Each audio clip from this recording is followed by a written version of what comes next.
Good afternoon everyone. Book keeping and accountancy में हमारा third chapter चल रहा है बिजनेस ट्रांजैक्शंस। उसमें हमने देखा था debit voucher, credit voucher and non cash voucher. उसके स्पेसिफिकेशन भी देखे थे। नेक्स्ट हमारा पॉइंट है accounting equation. Accounting equation means लेखांकन समीकरण। 3.15 Meaning of accounting equation. Accounting equation refers to a statement of equality between the resources and sources which finance the resources. It can be expressed as under resources is equal to sources of finance. लेखांकन समीकरण वह statement होते हैं जो जितने भी साधन हैं और जितने वित्त के स्रोत हैं, जो सोर्स हैं फाइनेंस के, उनके बीच के संबंध को स्पष्ट या प्रकट करता है। इन्हें हम इस प्रकार भी व्यक्त कर सकते हैं, जितने भी साधन हैं बराबर वित्त के source. It is an established fact that the accounting transactions are confined to certain basic items. These basic items are assets, liabilities and capital, revenue and expenses. यह बिल्कुल सत्य है कि लेखांकन के समस्त लेन देनों को कुछ ही मदों तक सीमित रखते हैं या होते हैं, जिनकी आधारभूत मदें हैं असेट्स संपत्तियां, कैपिटल एंड लाइबिलिटीज़ पूंजी और दायित्व, और रेवेन्यू एंड एक्सपेंसेस आगम और व्यय, जो कि एक दूसरे से इंटर रिलेटेड होते हैं। बिजनेस के जो ट्रांजैक्शंस होते हैं वो सब फाइनेंशियल नेचर के होते हैं, जिसमें कि निश्चित रूप से कुछ भी रुपये पैसों से संबंधित बातें या उसका लेन देन आवश्यक है। जितने भी बिजनेस के ट्रांजैक्शंस होते हैं वो सब बिजनेस की जो फाइनेंशियल पोजीशन होती है उसको निश्चित रूप से अफेक्टेड करते हैं।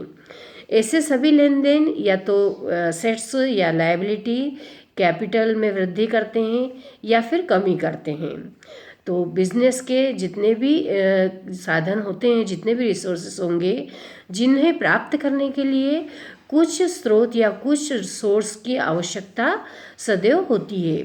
तो दूसरे शब्दों में यदि हम कहें कि बिजनेस के लिए संपत्तियों का, असेट्स का यदि हमने परचेस किया है, बिजनेस के स्वामी द्वारा की गई जो अमाउंट होती है, राशि जो होती है, उसके द्वारा ही या फिर लेनदारों द्वारा दी गई राशि से, क्रेडिटर्स के द्वारा दी गई अमाउंट से, हर प्रत्येक साधन का कोई न कोई एक वित्तीय स्रोत या फाइनेंशियल रिसोर्सेस सोर्स जरूर होगा। इसे हम एग्जाम्पल के द्वारा भी समझ सकते हैं। यहाँ पे एक एग्जाम्पल दिया हुआ है, Ramnath needs 5 lakh rupees to commenced his business. जो रामलाल ने अपना बिजनेस चलाने के लिए 5 लाख रुपए की आवश्यकता थी, जिसे वह स्वयं ही देता है। तो ऐसी कंडीशन में कैश के रूप में एक संपत्ति का नया आई है बिजनेस में, और साथ ही यही राशि कैपिटल के रूप में भी दायित्व के रूप में होगी। यदि इस रकम में से हम 3 लाख रुपीज़ बैंक में डिपॉजिट कर दें तो ऐसी दशा में 2 संपत्तियां और बन जाएगी, 2 असेट्स का और राइज होता है। 2 लाख रुपए तो रोकड़ जो हमारी कैश है वह, और 3 लाख रुपए बैंक में हमारी डिपॉजिटेड अमाउंट। ये दोनों संपत्तियां जो है, दोनों असेट्स जो है, वो 5 लाख रुपए की कैपिटल के इक्वल होती है। यदि 1 लाख रुपए की मशीन खरीद ली जाए, मशीनरी परचेस की जाए, जिसका भुगतान यदि हम बैंक से कर दें, तो ऐसी कंडीशन में 3 प्रकार की संपत्ति और बन सकती है। इसमें कैश इन हैंड हो जाएगी 2 लाख रुपीज़, और बैंक में जमा है 2 लाख रुपीज़, और मशीनरी है 1 लाख रुपए।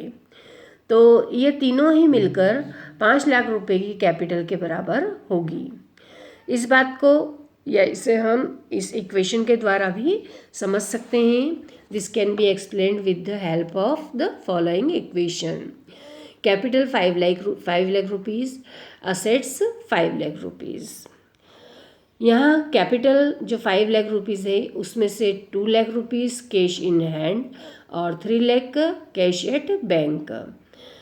फिर 5 लाख रुपीज़ को 2 lakh rupees cash in hand, 2 lakh rupees cash at bank and 1 lakh की मशीनरी जो परचेज की है हमने। तो these equation are known as accounting equation. इसे हम अकाउंटिंग इक्वेशन के रूप में समझते हैं। It is clear from the above equation that assets are always equal to a capital and external liabilities. If capital is increased, assets will automatically increase. On the contrary of capital is decreased, assets will automatically decrease. For example, 50,000 out of the above capital of 5 lakh rupees are withdrawn by the proprietor, जो drawing के रूप में होता है, for his sons higher education, and accounting equation will be as under 5 lakh rupees minus drawings, बची हुई amount है 4,50,000 and assets cash in hand 1,50,000, 2 lakh में से 50,000 माइनस हुए जो उन्होंने कैश विड्रॉ किए। Cash at bank 2 lakh rupees और मशीनरी 1 लाख। तो कैपिटल के नीचे यहाँ पे जो 45,000 ये 4,50,000 दिए हैं और असेट्स भी हमारी 4,50,000 होगी। It is important to note that business is different from businessman. The capital brought by businessmen is a liability for business, which is called internal liabilities. The amount borrowed from outside is called external liabilities. Both these transaction liabilities are equal to assets of business. जितने भी इस समीकरण से हम ये समझ सकते हैं कि जो भी संपत्तियां सदैव पूंजी एवं बाह्य दायित्व के समान होती है और जब पूंजी में वृद्धि की जाती है तो संपत्ति भी स्वतः ही बढ़ जाती है, और इसके विपरीत जब कैपिटल में कमी आती है तो संपत्ति भी, असेट्स भी अपने आप ही कम हो जाती है। जो हमने एग्जाम्पल देखा उसके अकॉर्डिंग भी हमें यही समझ में आया है। तो इस तरह से यह ध्यान देना है कि बिजनेस और बिजनेसमैन दोनों ही अपने अस्तित्व के मान्यता के अकॉर्डिंग अपना बिजनेस से अस्तित्व अलग रखते हैं। तो व्यवसाय में जो पूंजी व्यवसायी से प्राप्त होती है वो बिजनेस का एक प्रकार से दायित्व होती है, जिसे आंतरिक दायित्व इंटरनल लायबिलिटी कहते हैं। इसी प्रकार जो धनराशि अन्य व्यक्तियों से लेकर लगाई जाती है वह भी एक प्रकार का दायित्व है, जो कि बाह्य या एक्सटर्नल लायबिलिटीज़ होती है। ये दोनों ही प्रकार के लायबिलिटी बिजनेस में असेट्स के बराबर ही होगी। अब इसके आधार पर इन द बेसिक ऑफ वो discussion the following accounting equation emerge. Assets is equal to capital plus liability और A is equal to C plus L. Second, capital plus liabilities is equal to assets or C plus L is equal to A. Third, assets minus liabilities is equal to capital or A minus L is equal to C. Assets minus capital is equal to liability or A minus C is equal to L. Assets minus liabilities minus capital is equal to 0 और A minus L minus C is equal to 0. यहाँ हम ये तीन जो words देख रहे हैं ये तीनों वर्ड्स के हमको ये पता होना चाहिए. A मतलब assets, C capital और L liabilities. These accounting notes round the three items, that is assets, liability and capital. The whole accounting structure is based on these three fundamental items which are not only interrelated but interwoven also. अब हम देखेंगे explanation of items of accounting equation. Assets refer to all those tangible objects and intangible rights which help the business in earning profit.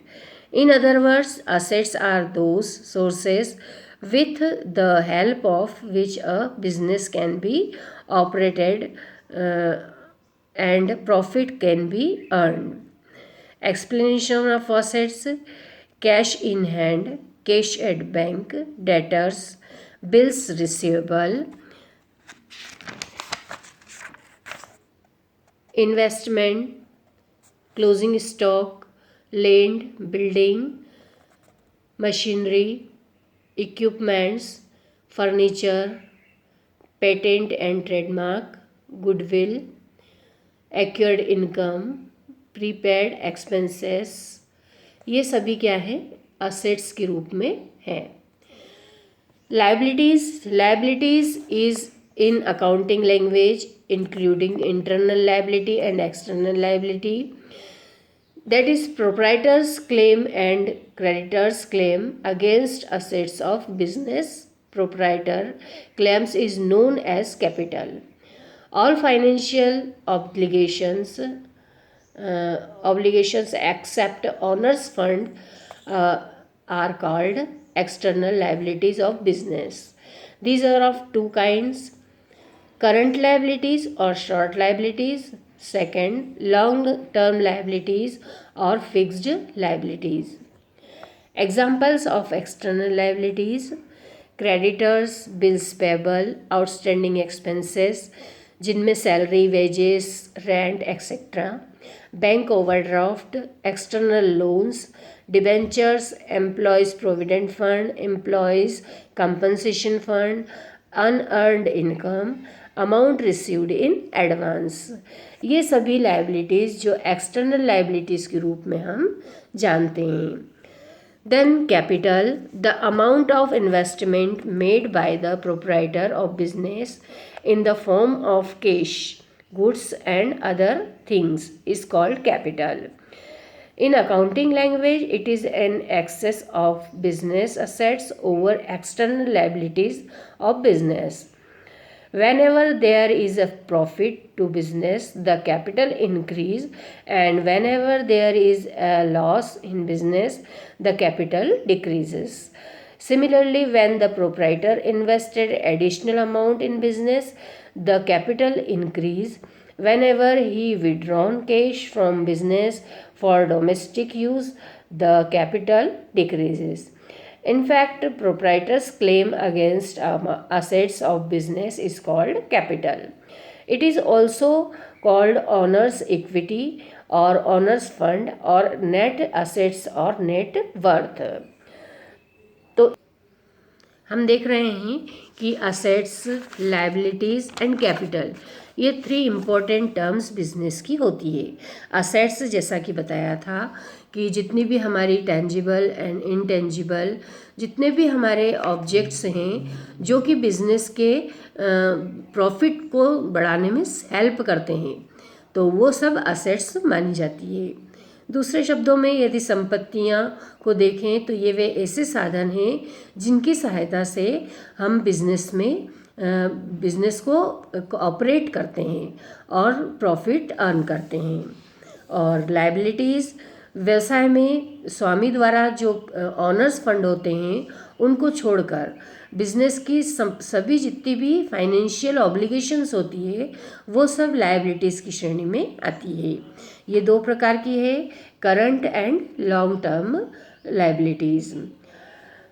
फिर capital में हमने देखा, हम जब terminology देखते थे तब भी हमने देखा था कि बिजनेस में जो प्रोप्राइटर के द्वारा लगाई गई अमाउंट होती है वो बिजनेस में कैपिटल के रूप में रहती है. तो वह जब हम बिजनेस को ऑपरेट करते हैं या लाभ कमाने के लिए बाद में और यदि हम कुछ अमाउंट लगाते हैं तो वह एडिशनल कैपिटल कहलाती है, जिसे हम लेखांकन के समीकरण की भाषा में बाह्य दायित्वों पर संपत्ति का आधिक्य भी कह सकते हैं. जब लाभ होता है तो बिजनेस का जो प्रोप्राइटर है वो अतिरिक्त विनियोग की गई अमाउंट को भी उसमें जोड़कर, अपनी कैपिटल में जोड़ करके, और उस प्रॉफिट जो उसने कमाया है उस प्रॉफिट को भी फिर वापस अपनी कैपिटल में जोड़ दिया जाता है। और इसके विपरीत जब कोई वह बिजनेस से अपनी अमाउंट अपने पर्सनल यूज़ के लिए निकालता है तो कैपिटल में से उतनी अमाउंट को माइनस कर दिया जाता है। तो इस तरह से प्रॉफिट और लॉस दोनों ही प्रोप्राइटर के कैपिटल अकाउंट को प्रभावित करते हैं। अब 3.17 देखना है, analysis of transaction on the basis of accounting equation. On the basis of accounting equation, different transaction can be analyzed in the following ways. First, increase in capital with increase in assets. If there is an increase in assets, a corresponding increase will be in capital also. For example, a businessman is commenced with cash of 5 lakh rupees. Here, assets of business are increased due to incoming of cash. Since this amount is invested in business, hence it will remain in business in the form of capital. In other words, assets and capital both will be invested simultaneously by 5 lakh. This is clear from the following statement. Balance sheet दी हुई है यहाँ पर, इसमें दो side दिए हुए हैं, liability side and asset side. ये दोनों ही साइड्स में कैपिटल में दिया हुआ है 5,00,000 एंड कैश रुपीज़ 5,00,000। क्रेडिटर्स में यहाँ पे कुछ भी नहीं दिया है। तो इस तरह से हम जब ये देखेंगे कि जब संपत्ति में वृद्धि होती है तो साथ साथ पूंजी में भी वृद्धि होती है, यह फैक्ट है। क्योंकि यह एक बिजनेस ट्रांजैक्शन की विशेषता है कि संपत्ति और पूंजी, कैपिटल एंड असेट्स में एक साथ वृद्धि होती है। यहाँ पे एग्जाम्पल में बताया था कि यदि 5 लाख रुपीज़ से बिजनेस शुरू करते हैं तो इस ट्रांजैक्शन को बिजनेस में कैश के आने से रोकड़ कैश 5 लाख रुपीज़ बढ़ी है, और साथ ही बिजनेस में लगाई गई वह रकम जो कि कैपिटल के रूप में है वह सौदे में 5 लाख रुपए तक की संपत्ति में वृद्धि कर रही है या वृद्धि हुई है। तो इस तरह से 5 लाख रुपीज़ से कैपिटल भी बढ़ी है, और यह बात जो एग्जाम्पल है, यह जो हमने स्टेटमेंट देखा इससे भी क्लियर हो चुकी है। Next point, increase in liability with the increase in assets. If as a result of a financial transaction, assets of business increase, liability of business will also increase by the same amount. For example, if goods worth 20,000 are bought on credit, there will be an increase in assets, stock of goods by 20,000. On the other hand, liability will also increase by the same amount because 20,000 are to be paid to the seller of goods. It is clear from the following statement. यहाँ भी balance sheet के द्वारा समझाया है कि जिस तरह से हमारी संपत्ति में वृद्धि हुई है और संपत्ति में वृद्धि के साथ साथ दायित्व में भी वृद्धि हो जाती है। किसी भी बिजनेस के ट्रांजैक्शन में जब हम किसी राशि से संपत्ति को बढ़ाते हैं तो दायित्व भी, लायबिलिटी भी उतनी ही राशि से बढ़ जाती है। यहाँ एग्जांपल दिया हुआ है कि 20,000 रुपये का माल हमने परचेस किया है, क्रेडिट परचेस किया है, तो इसमें एक और तो माल के रूप में 20,000 रुपये से बिजनेस में हमारे असेट्स में वृद्धि हुई है, और दूसरी ओर माल के विक्रेता को 20,000 रुपीज़ सेलर को दिए हैं को भुगतान करना है, और बिजनेस के जो लायबिलिटी है उसमें भी इंक्रीजमेंट हुआ है, वृद्धि हुई है। इसे भी एक एग्जाम्पल के द्वारा यहाँ समझाया हुआ है। Capital 5 lakh rupees, creditor 20,000 and cash 5 lakh rupees, stock in trade 20,000। तो अमाउंट के कॉलम में देखिए कि लाइबिलिटी भी 5,20,000 एंड असेट्स भी 5,20,000 की होगी। इसी तरह हम देखते हैं कि increase in one assets with decrease in another assets. If a result of a business transaction one assets is decreased, the other assets will increase by the same amount simultaneously. For example, if a machine worth rupees 50,000 is purchased for cash, assets in the form of cash will be reduced by 50,000. Simultaneously, assets in the form of machine will be increased by the same amount. It is under from the following statement.